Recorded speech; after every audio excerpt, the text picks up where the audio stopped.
नमस्कार साथियों, आप सभी वरिष्ठ नागरिकों ने सीनियर सिटीजन कार्ड के बारे में ज़रूर सुना होगा।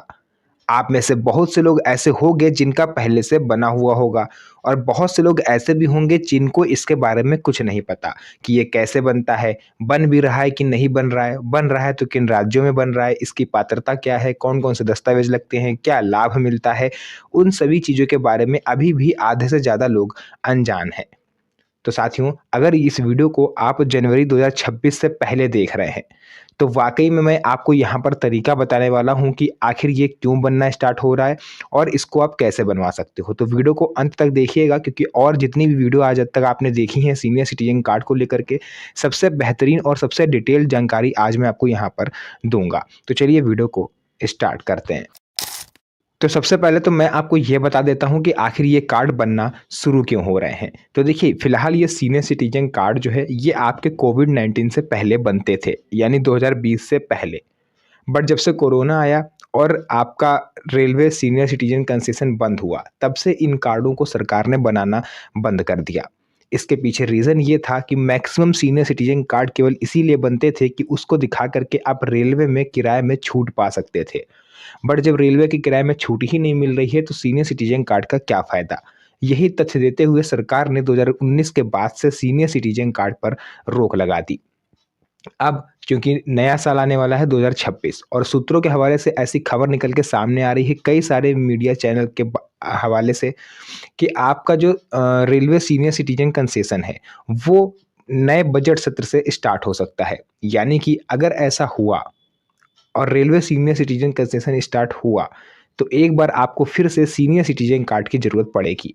अब सवाल ये उठता है इसकी पात्रता क्या होती है? इसमें कौन-कौन से दस्तावेज़ लगते हैं? ये कहाँ से बनता है? और इसके लिए लाभार्थी आप कैसे बन सकते हो? तो चलिए उन सभी के बारे में डिटेल से जानते हैं। तो यहाँ पर मैं आपको बताऊँगा कि आखिर इसके लिए एलिजिबल कौन है और ये सीनियर सिटीजन कार्ड क्या होता है?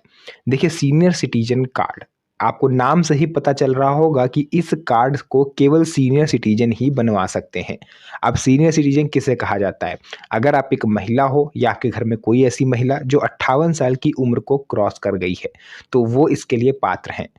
या अगर आप एक पुरुष हो और आपने 60 साल की एज को क्रॉस किया है, तो आप इसके लिए पात्र हो और आप सीनियर सिटीजन की कैटेगरी में आ चुके हो। अब सीनियर सिटीजन की कैटेगरी में जैसे ही आप लोग आए, आप इसके लिए एलिजिबल हो जाते हो। सवाल ये उठता है कि अब ये कहाँ से बनेगा? तो इसके बारे में मैंने पूरी डिटेलिंग नोट करके रखी हुई है ताकि मैं आपको फुल डिटेल से जानकारी दे पाऊँ। तो साथियों, यहाँ पर देखिए, सबसे पहले मैंने आपको बता दिया है सीनियर सिटीजन कार्ड क्या होता है। इसके बाद ये कहाँ बनता है और इसे आप कैसे बनवा सकते हो। तो इसको लेकर के मेरे पास कई सारी चीज़ें आई हुई हैं, कई सारे अपडेट आए हुए हैं। तो मैं आप लोगों को सबसे पहले बता देता हूँ कि ये राज्य सरकार के स्तर पर जारी किया जाता है। जी हाँ साथियों, अगर आपकी राज्य सरकार इसको अभी भी बनवा रही है, तो आप बनवा सकते हो। जैसे कि महाराष्ट्र गवर्नमेंट है, वहाँ पर अभी बन रहे हैं, वहाँ पर अगर आप महाराष्ट्र के रहने वाले हो, तो आप वहाँ पर बनवा सकते हो। आप मध्य प्रदेश के रहने वाले हो, तो कुछ राज्य ऐसे हैं, जैसे कि मैंने बताया मध्य प्रदेश है, तो वहाँ पर आप में किसी न किसी तरीके से आप बनवा सकते हो। तो आज मैं आपको एग्ज़ैक्ट तरीका बताता हूँ कि क्या है। तो साथियों, आपको उससे पहले कुछ दस्तावेज़ चाहिए होंगे। तो दस्तावेज़ों के बारे में मैं आपको बता देता हूँ, सीनियर सिटीज़न कार्ड के लिए कौन-कौन से डॉक्यूमेंट चाहिए होते हैं। पहले आप ये तो चेक करो कि आपके पास दस्तावेज़ हैं भी या नहीं है।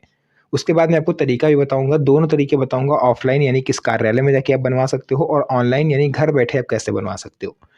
नंबर 1 पर आपको अपना ऐज को प्रूफ़ करना पड़ेगा, यानी आयु का प्रमाण पत्र आपको देना है। वो कैसे आप दे सकते हो? अपने पासपोर्ट से आप दे सकते हो, पैन कार्ड से दे सकते हो, स्कूल लिविंग सर्टिफ़िकेट या फिर 10वीं कक्षा की मार्कशीट से आप दे सकते हो, या फिर आपके पास जन्म प्रमाण पत्र होना चाहिए। ये हो जाएगा आयु के प्रमाण के तौर पर। नंबर 2 पर नोट कर लीजिए, निवास प्रमाण पत्र आपको देना पड़ता है। इसके रूप में आप वोटर आईडी कार्ड दे सकते हो, आप पासपोर्ट दे सकते हो यदि पहले से है, बिजली का बिल, फ़ोन का बिल, पानी का बिल, है ना? या फिर राशन कार्ड, आधार कार्ड। ये निवास के प्रमाण के तौर पर आप दे सकते हो इनमें से कोई एक दस्तावेज। इसके बाद तीसरे नंबर पर आता है स्वास्थ्य सूचना। आपको किस तरह की बीमारी है?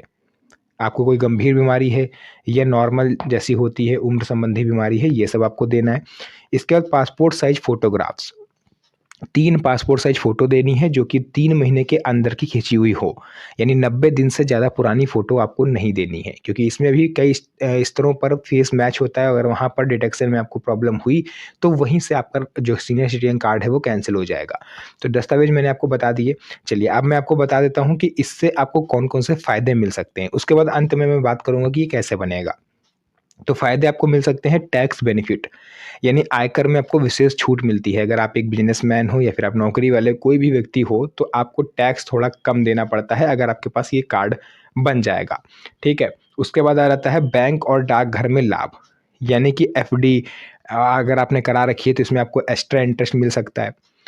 और बैंक में अगर आप जाते हो तो आपको लाइन नहीं लगनी पड़ेगी, सबसे नंबर 1 पर प्रायोरिटी ये है। ख़ैर वैसे तो अगर आपके पास सीनियर सिटीज़न कार्ड नहीं है और आप बुज़ुर्ग हो तो वैसे भी आपको लाइन नहीं लगनी है, आप लोग के लिए अलग काउंटर होता है। बट अगर सीनियर सिटीज़न कार्ड होगा तो इसका आपको सबसे ज़्यादा बेनिफिट मिलेगा। तीसरा, वो तो आप सभी लोग जानते हो जिसके लिए स्पेशली ये बनता है, रेलवे में सीनियर सिटीज़न कंसेशन को लेकर के। पेंशन और अन्य वित्तीय योजनाएँ इसमें आपको ज़्यादा मिल जाती हैं। इसके अलावा साथियों आपको इसमें अनगिनत सरकारी लाभ मिलते हैं। यानी कि किसी भी योजना में अगर आप अप्लाई कर रहे हो, चाहे पीएम किसान सम्मान निधि हो, पीएम आवास योजना हो या फिर कोई भी सरकारी योजना हो, और उसमें अगर आपने अपने सीनियर सिटीज़न कार्ड की फ़ोटोकॉपी लगा दी है, तो ये समझ लीजिए कि आपका फ़ॉर्म नंबर 1 पर आ गया और सबसे पहले प्रायोरिटी आपको ही मिलेगी।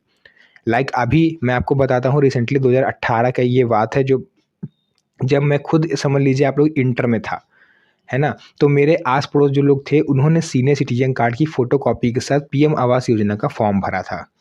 उन्होंने पीएम आवास योजना का फ़ॉर्म भरा था और उनका आप लोग कह सकते हो सीनियर सिटीज़न कार्ड की फ़ोटोकॉपी उन्होंने लगा दी है और नंबर 1 पर उनका अप्रूव हुआ। यानी सॉरी माफ़ कीजिएगा, 2018 के आस-पास मैं हाई स्कूल में था, यानी कि कक्षा 10 में था। उस टाइम जो मेरे आस-पड़ोसी थे उन्होंने मुझे अक्सर बताया करते थे कि बेटा सीनियर सिटीज़न कार्ड से हमें ये बेनिफिट मिलता है, हमें ये बेनिफिट मिलता है। तो उस टाइम मुझे ज़्यादा इसके बारे में नहीं पता था। पर जैसे-जैसे मैं इसके आगे बढ़ता गया, एक्सपीरियंस होता गया, तो मुझे पता चला कि वाक़ई सीनियर सिटीज़न कार्ड बुजुर्गों के लिए ब्रह्मास्त्र है। अगर आप इसको किसी भी सरकारी योजना में आवेदन करते समय लगा देते हो तो वाक़ई आपका काम सबसे पहले होता है। तो ये होते हैं इसके बेनिफिट। इसके बाद मैं आपको बता देता हूँ कि अब ये किस तरह से बनेगा। ऑफ़लाइन और ऑनलाइन दोनों तरीका मैं आपको बताता हूँ ताकि आप लोग बिल्कुल भी परेशान ना हो। तो देखिए, सबसे पहले मैं ऑफ़लाइन तरीके की बात करता हूँ, क्योंकि आप में से कई सारे ऐसे बुज़ुर्ग हो जो खुद चल के जाके बनवाने में ज़्यादा बिलीव करते हो, क्योंकि आपको ऑनलाइन पर ज़्यादा विश्वास नहीं होता कि यार पहुँचे भी या ना पहुँचे फ़ॉर्म। तो सबसे पहले मैं ऑफ़लाइन तरीका बताता हूँ। आपको करना क्या है, जो भी दस्तावेज़ मैंने बताए हैं, उन सब की आपको 2-2 फ़ोटोकॉपी करानी है। एक-एक नहीं करा के आपको 2-2 करानी है। 2-2 फ़ोटोकॉपी आप सबकी करा लेंगे। पासपोर्ट साइज़ फ़ोटो 3 होंगी, तो आप कोशिश करिएगा कि वो आपके पास 4 हों। तो जो 2-2 सेट आप बनाएँगे, यानी कि जैसे मैंने आपको बताया ना सभी दस्तावेज़ों के 2-2 फ़ोटोकॉपी, तो एक-एक सेट, एक सेट अलग, एक सेट अलग, यानी 2-2 सेट आपको बना लेने हैं। उन सभी फ़ोटोकॉपियों पर आपको अपने-अपने सिग्नेचर कर देने हैं, हर एक पन्ने पर। इसके अलावा जो आपने सेट बनाए हैं उस पर एक फ़ोटो और जो एक अलग सेट बनाया है उस पर एक फ़ोटो। अब ये आपके पास 2 सेट बन के कंप्लीट हो गए। ये सेट लेके आपको चले जाना है नगर निगम के ऑफ़िस में। अगर नगर निगम आपके पास नहीं लगता है तो आप जिला पंचायत कार्यालय जा सकते हो। ठीक है? ग्राम प्रधान से संपर्क मत करिएगा इसके बारे में, वो इसमें कुछ भी नहीं कर सकते हैं। आप चाहो तो नगर निगम कार्यालय, नगर पालिका कार्यालय, है ना? उसके अलावा आप जिला पंचायत कार्यालय जा सकते हो या फिर आपको समाज कल्याण विभाग के ऑफ़िस जाना है। सोशल वेलफेयर का जो होता है, वहाँ पर अगर आप जाओगे तो आपको ये दोनों सेट लेकर के जाने हैं। एक सेट आप उनको दिखाओगे। अगर आपके राज्य में इस टाइम सीनियर सिटीज़न कार्ड बन रहा होगा, वैसे तो आपको थोड़ा वेट कर लेना चाहिए मेरे हिसाब से, जब तक 1 अप्रैल 2026 यानी जब इसका नया बजट सत्र आए तब।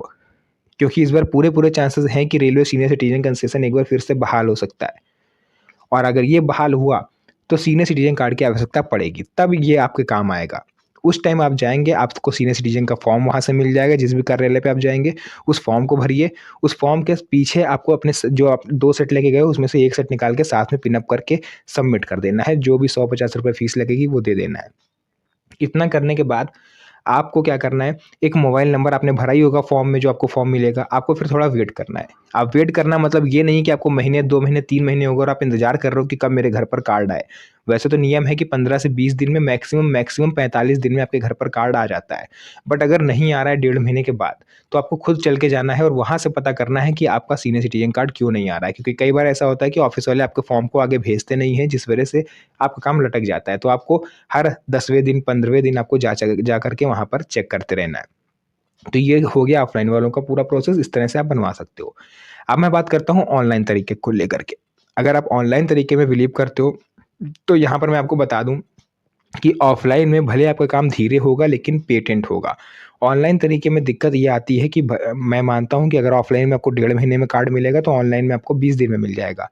बट चांसेस कम होते हैं क्योंकि कई स्तर पर वेरिफ़िकेशन होता है और आपके पास हर जानकारी पहुँचे उससे रिलेटेड ये ज़रूरी नहीं है।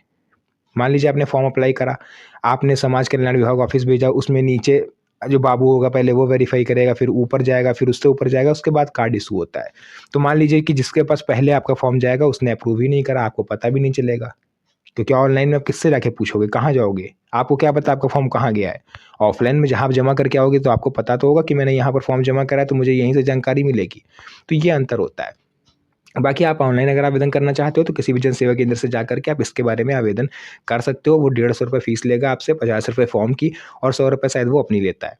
इतना करने के बाद आपको 15 दिन वेट करना है और फिर आपको एक एप्लीकेशन नंबर मिलता है अगर आप ऑनलाइन जो है आवेदन करते हो। उसके थ्रू आप ट्रैक कर सकते हो कि आपका फॉर्म अब कहाँ पहुँचा है और जहाँ पर दिक्कत आ रही फिर आपको उस कार्यालय में जाके उनसे बात करनी पड़ेगी। तो ये तरीका होता है ऑनलाइन। ऑनलाइन में 20 दिन के अंदर आपका डिलीवर हो जाता है।